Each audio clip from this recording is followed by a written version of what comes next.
there is a huge difference between short-term gratification and emotion and then long-term desire and fulfillment. The short-term gratification is like the two teenagers just extremely horny, just trying to go to the dance and get some women or get some guys, whatever. The long-term fulfillment, the desire is to like have a wife, have a family, have children, have grandchildren, have like a super long lineage, whatever it is. Actual fulfillment, right? That's God. The present moment, enjoying your life. That's God. So you have to think for yourself. Are the people you are speaking to, are the actions they are taking right now on a daily basis, is that going to lead them in the direction of long-term beautiful fulfillment? Or is that going to lead them into short-term gratification and just like fear, emotional, shallow, cowardly, gay pathways? Most people, they're not heading in the right direction, that's for sure. But it kind of doesn't matter too much, like what your starting position is. Like I could be black, I could be white, I could be Asian, I could be a Jew, I could be short, I could be tall. The only thing that matters, the only common denominator is what direction I decide to move in. What path do I want to follow? What magnetic force do I want to attract? Like literally what path do I want to follow? You know, what direction do I want to move in? So I have seen super tall, like 6'5". No. I've seen really tall. I've seen people who are like 6'8", 6'9", playing volleyball, super tall.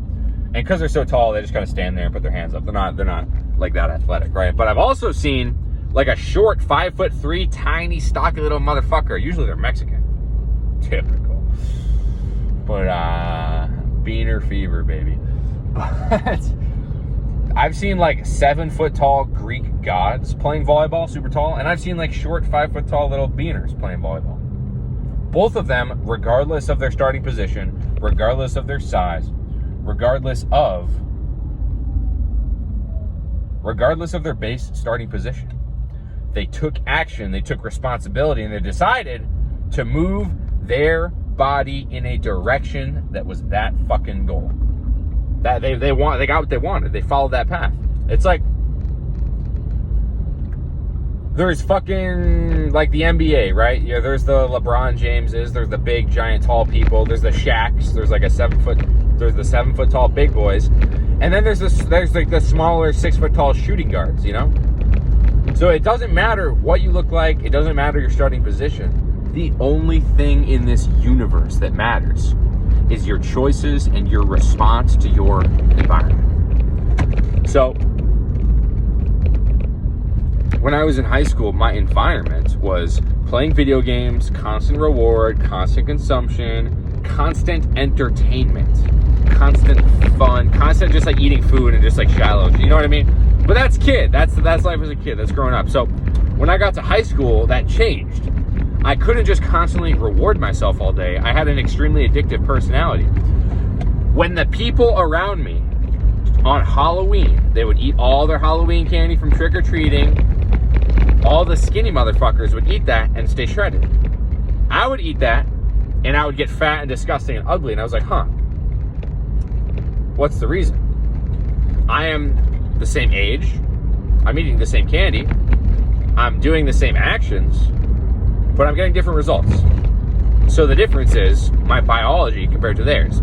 So that led me to have an extremely deep insecurity, a crippling insecurity that overtook my conscious control. And I had this like defense mechanism in my brain. It's like, I'm better than them, or, I'm going to avoid this feeling. The defense mechanism in your brain is always rooted in fear or anxiety or escaping a pain. So for me, that pain in my brain, or like the emotional visualization, the thing that I'm trying to avoid is this.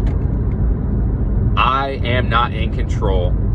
I am not going to win, or I am weak, or people don't like me. Or the whole goal is I am an outcast from society.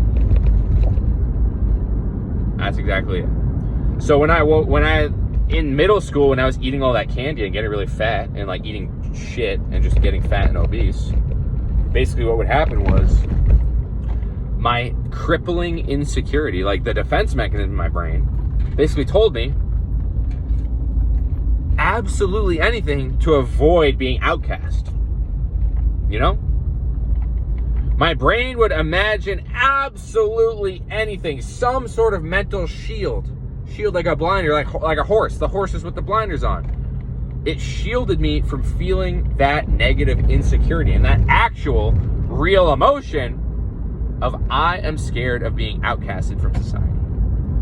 So here's what I did. Instead of doing that, the mental thoughts that I told myself were, eventually I'll get them back. Eventually I'll win. The insecurity was coupled.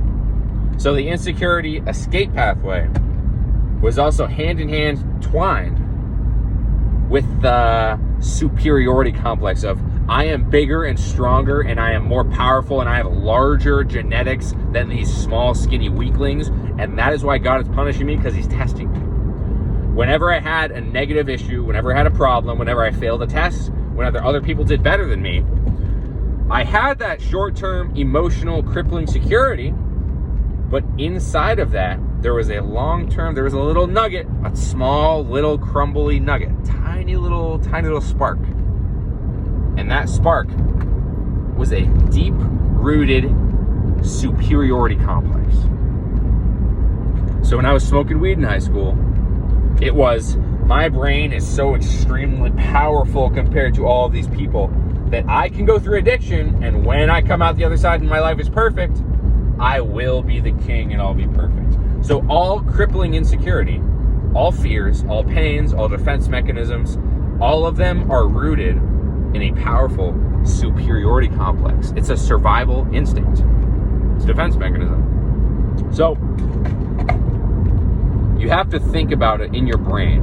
What are you actually avoiding? Like, what is the deep-rooted insecurity that you're avoiding? And for me, like the past couple of months and years of my like adolescent life, when I've kind of grown up and tried to develop my fucking identity, right? The pathway I was suffering from was this. It's that I am not guaranteed to be high status. I am not guaranteed to be a winner. I am not going to become powerful. I am not going to have lots of money. I'm not going to have lots of followers. I'm not going to have lots of women. I'm not going to have big muscles. I'm not going to have all the money. Not going to have all the food.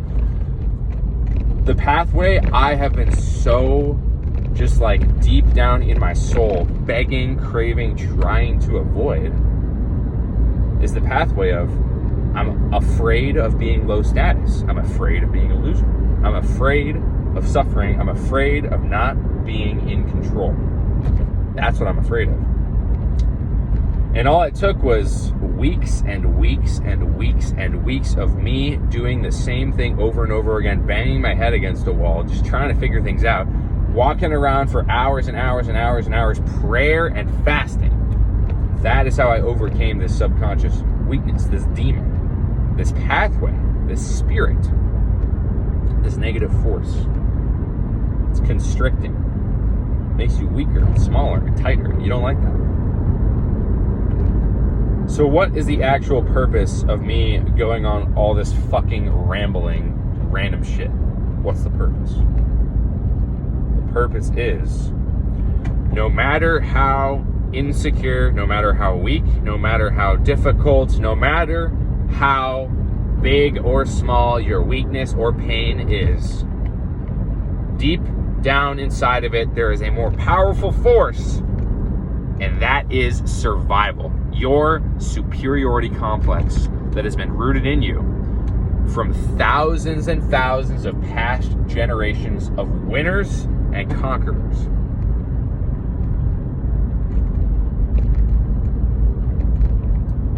So how could you possibly have negative thoughts?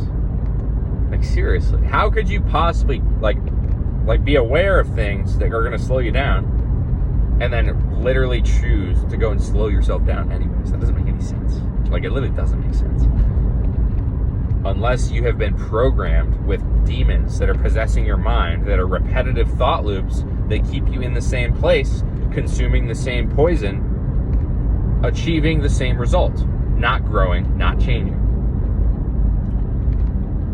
So ask yourself a question. What if my life turned out better than I could possibly imagine? And your brain is going to picture an image.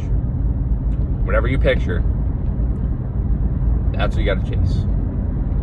So in my personal life, King Liam Danger Ross, what is the answer to all of my problems? And the answer is clarity and truth. Doing the right thing, doing it on purpose, achieving specific results because I've laid out a plan and taken action to get it. Not just acting off of emotion, not just acting off of random impulse, day by day, just reacting to whatever I see just frantically, because that is not going to serve me. Do you know what is going to serve me? Getting more shredded, getting more in control, getting more powerful. So you have to become more powerful, more shredded, more bright, more charged, more electrifying, more magnetic, more attractive. And that is life. So you just always got to think, if you do not have what you want, how on earth is having negative thoughts and shallow little gay emotions, how is avoiding your problems and getting smaller and weaker ever going to help? Like, seriously, bro. So how about you make a better choice? Identify things in your life that are moving you faster. Identify things that move you slower. One of the best times in my life, honestly, was when I spent a lot of my time writing in a little notebook, and I would have a line down the middle of the notebook, two sides of the paper, ones and zeros. Things that make you faster, things that make you slower. Things that move you closer to your goal, things that move you farther away. Things that make you stronger, things that make you weaker. And if you realize that every second of every day, your brain and body have always wanted the same thing, just to return to homeostasis, you can overcome your brain, you can create a conscious choice, and you can create a new behavior. But the only way you're going to grow, the only way you're going to change, is if you get uncomfortable, is if you stop relying on the past emotions and the known and the stuff you already understand, and you start to face new challenges, the unknown, and that is what you're afraid of. At the end of the day, a weak person is just someone who is not fully committed to a catastrophe, someone who is not accepting that failure is possible. Do you know what I mean? So what are you going to do about it? Are you going to win? Are you going to overcome these small, shallow, short-term emotions and create new, long-term, fulfilling habits and behaviors? Or are you going to stay the same person and never evolve and never change and just die out like a sad, gay, homosexual, perverted, demonic, Satan-worshipping cuck? And sure, that's extreme. Sure, I may have slightly unrealistic expectations of myself, but I would much rather be called crazy, I would much rather be called insane than to be called average. I would much rather be looked at and spat on and screamed at and fucking attacked than I would to be forgotten or to be ignored. And that's what you have to remember.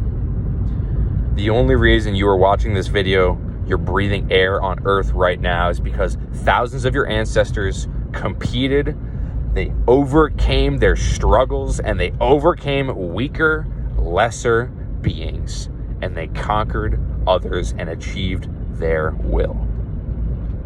So you have a choice to make. Are you going to conquer? Are you going to overcome? Are you going to become more powerful? Are you going to compete with other people and assert dominance as the superior life form over others? Or are you going to succumb to weakness? Are you going to live submissively at the whims of instant gratification and fear and stress and anxiety and emotion? Or are you going to have faith? Grab your balls, if they're still fucking there, and get more shredded.